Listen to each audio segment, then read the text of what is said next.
Hello, in this video we're going to learn how to use Select Geographic Inside and Select Geographic Touching.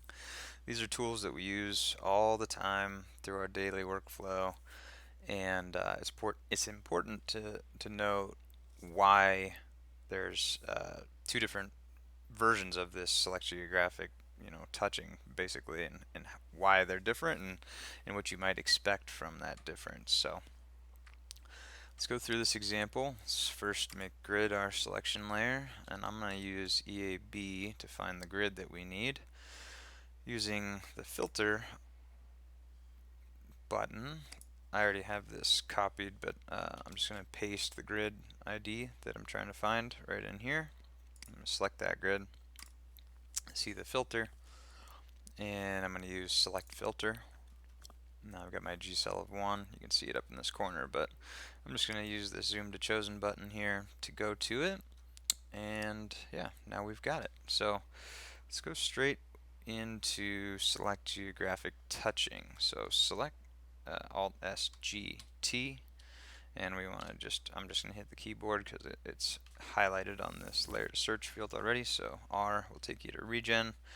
Click OK or hit enter. And you can see all of our regen units that it's selected. We've got 18 of them. So that kind of makes sense.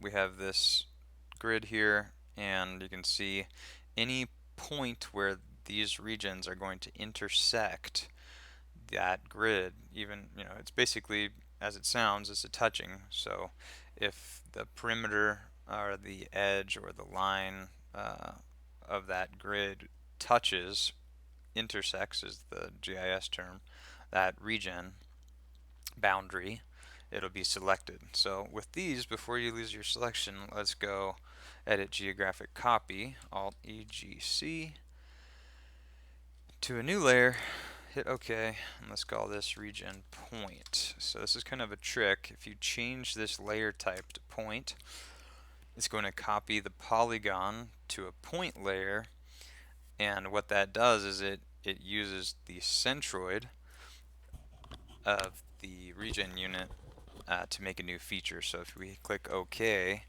we're going to see all these points were just made. I'm going to make them a little bit larger for this example. I think I'll actually turn off these streams too, just to make everything a little bit easier to see. Okay, so now we've got our regen points. So let's use select geographic touching now on this same grid. Select geographic inside, Alt S G I to regen. And let's see what we get. So now we've only got a 12 G cell, and I think it's pretty obvious why I made those points. You can see what grid is using to select the region. So it's not using the boundary of the region anymore. For the select geographic inside, it's using the centroid of that polygon. So I just made those points to illustrate where the inside of the polygon is and what select geographic inside is using to find that feature. So for instance, what's going on with this region right here? Let's just select this.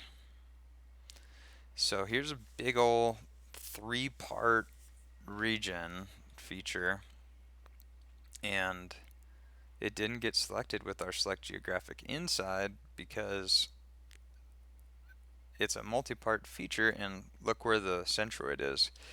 Atlas is saying that the centroid of this feature is down in this other grid. So let's just select this grid real quick. So if I were to do select geographic inside on this grid to regen, sure enough it's going to get that regen now. So it's good to know that what you're searching, select geographic touching or inside, is kind of nuanced, especially the inside.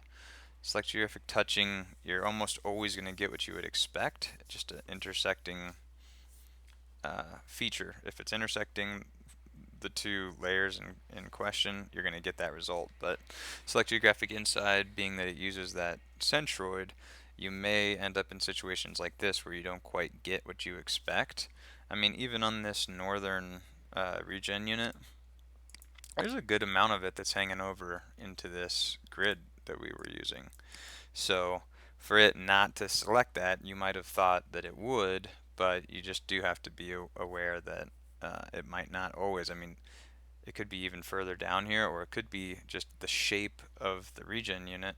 There could be a majority of that regen unit down inside this grid, but because of the way that centroid is found, the centroid could just be just outside of it. So you do have to be sort of cautious when you're using Select Geographic Inside.